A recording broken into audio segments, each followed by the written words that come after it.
Hello again. Many of us have more or less given up fretting about the increasingly mad version of British history which we see on the television, the one that shows black Africans as being present in large numbers throughout the whole of this country's history. It is not only in fictional dramas, though, like Bridgerton, that this may be observed.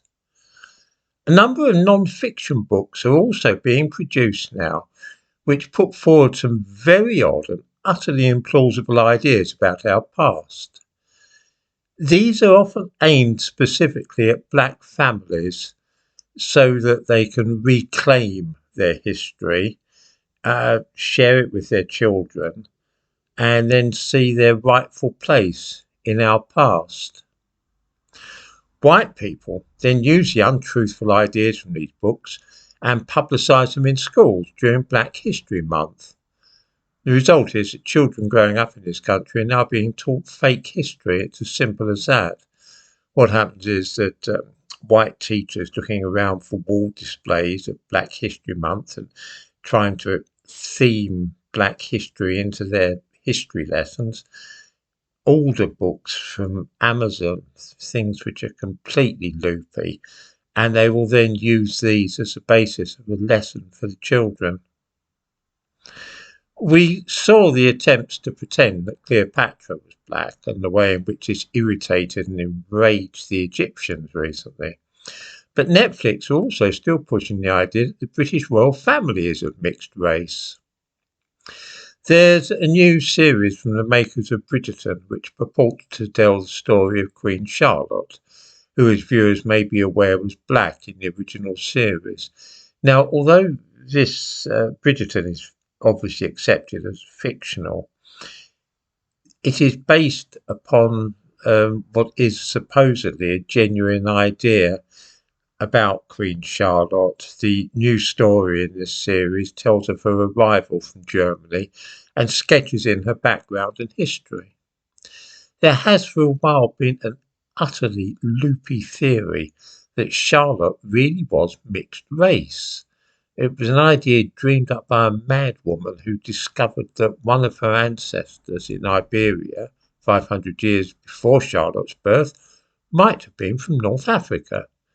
And it is asserted that because of this, Charlotte was born with noticeably African features and skin colour. It is upon this notion that Bridgerton's story is based. I might invite readers to think, I should say viewers, to think just for a moment how mad it would be if one of their ancestors in the 16th century had been black or African, and then today, 500 years later, their own children came out black and with African features. It's the sort of thing that would once have formed the story, the line of a racist tale. The idea that once you've got a black person in your family, there's always a risk of it coming out centuries later. It's okay though if you're doing it like this as to play to the gallery, as it were, for modern day black people. That sort of lunacy is perfectly acceptable. A recent addition to the canon of false black history is a book about King Offa, the Anglo-Saxon king of England in the 8th century. I give a link in the description to this book, and the cover may be seen in the thumbnail to this video. Since it was published in November, this book has sold pretty well to black people in this country. It purports to show that Anglo-Saxon England was full of black Africans, and that all the kings at that time were black.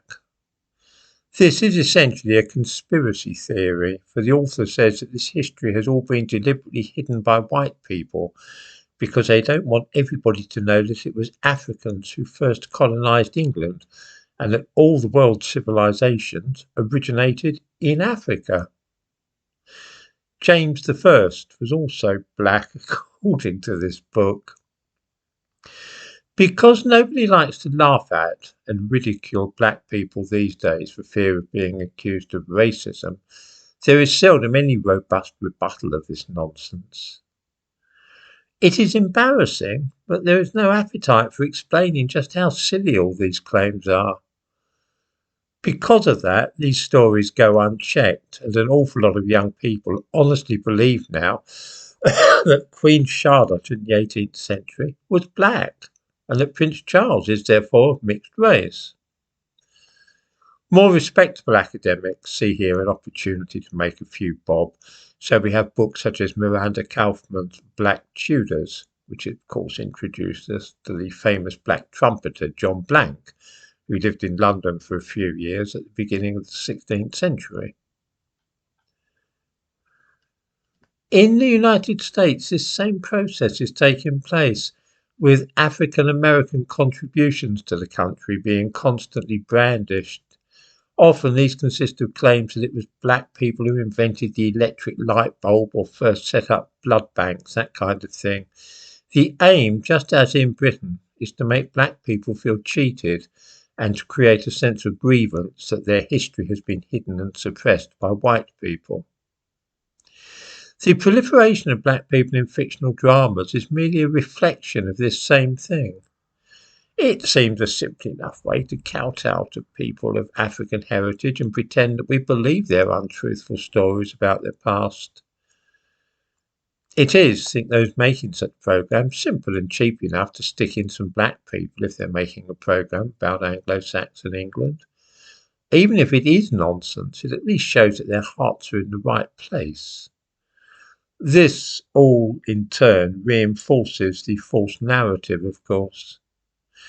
I think we might just as well accept now that our history has been well and truly hijacked by these people, and that there is probably no way of reversing things and restoring accurate and unbiased history. This would lead now to accusations of whitewashing, and the fuss would not be in anybody's interest. The Black History racket is, I'm afraid, here to stay.